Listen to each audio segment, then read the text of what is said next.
Today I have Sakurai-san, who's been creating Kid Icarus Uprising that we've just announced. Hello.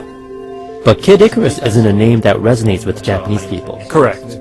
Yeah, in Japan the title is New Legend of Light, Mirror of Palutena. Since this title is finally seeing the light of day again, I'm sure many people are excited. Please, explain to me how it happened. It has been almost 25 years. Right.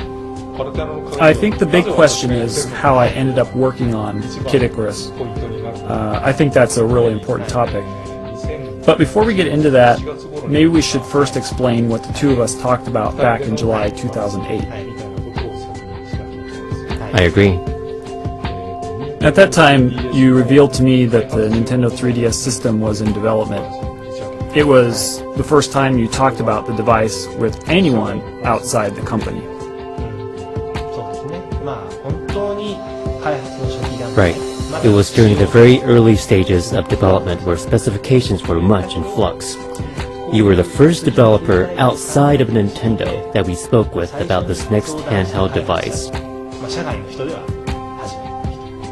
Yeah, it wasn't decided for sure at the time whether it was going to have a stereoscopic screen, but I did hear that it would be good at rendering 3D graphics, including all sorts of screen processing and such.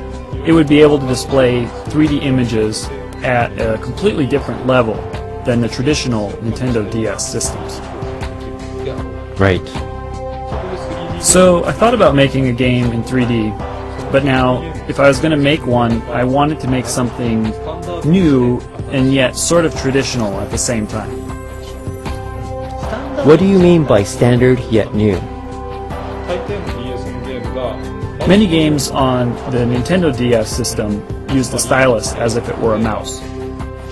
For example, if you're aiming with a targeting reticle, you minutely move around the stylus, which is fine, but when you have to do things like suddenly make a sharp turn or do a 180 and perform an action right away, it always felt like you were forced to perform those actions very slowly.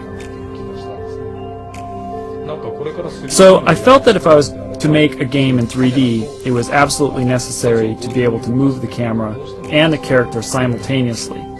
I wanted to make something that handled that combination well. You wanted to make a new standard in the way players would move the camera to aim while being able to move around dynamically. This was a key element you wanted to accomplish. Yeah, so in this game, you play with the slider pad, the L button is for firing, and you have the stylus. And by focusing the overall controls on those three things, I'm aiming to make it as simple as possible. Okay, I went off track there a bit, but anyway, I was putting this new plan together, and as I was working on this new project, there was one more thing that we talked about. You asked if I had any ideas. You wanted me to make something based off of a Nintendo series. You wanted me to make something. You asked if you wanted to work on a specific title. Whatever that would be, I was going to give it my all, but I had been hearing about how much gamers wanted the revival of certain old franchises, but hadn't got them. And with experience making Super Smash Bros. Well, a lot of characters appear in Super Smash Bros. Series, but where are their games? Exactly. They somehow accuse you saying, what are you going to do about it? I thought before all of this that if such a request came from you, I would be open to the idea, and that I should be able to do whatever it takes to work on it. Right. So the plan document I made involved shooting, but it was one where you fly doing mid-air combat, get to the destination, and from there you proceed to the end in land combat, and finally fight the boss. You have to make both mid-air and land combat. Yeah, basically. And with how the Kid Icarus games hasn't been made in a long time, it was entirely up to you in creating the adventures, including the world that it would take place in. There really wasn't anything you could work off of.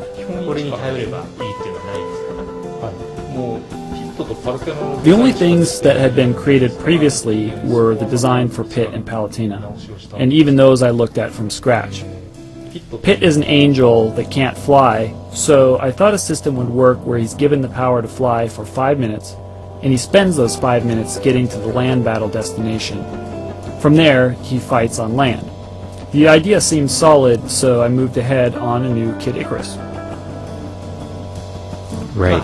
I remember we talked about the possibility of recreating Kid Icarus in part because the game was popular more overseas than in Japan, and has been sought after in the world for so many years. I heard that all the time. People are always wondering when the new Kid Icarus game was coming out. Now to close this, let's hear a message from you to those who are excited that the game has been announced and can't wait for it to come out. Well, this project is moving along with many seemingly contradicting factors working together. From its traditional yet new gameplay to the fact that we're trying to achieve something in a very niche genre that retains accessible controls. I think, for example, first-person shooter fans may be wondering about some of the design choices, wondering why we chose to make certain things the way they are. These decisions were made purposely, similar to the way Super Smash Bros. Was made in the face of traditional 2D fighting games.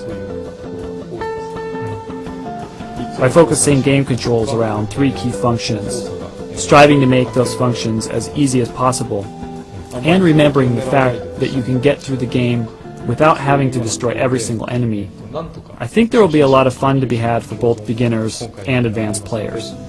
I hope you're all looking forward to the game.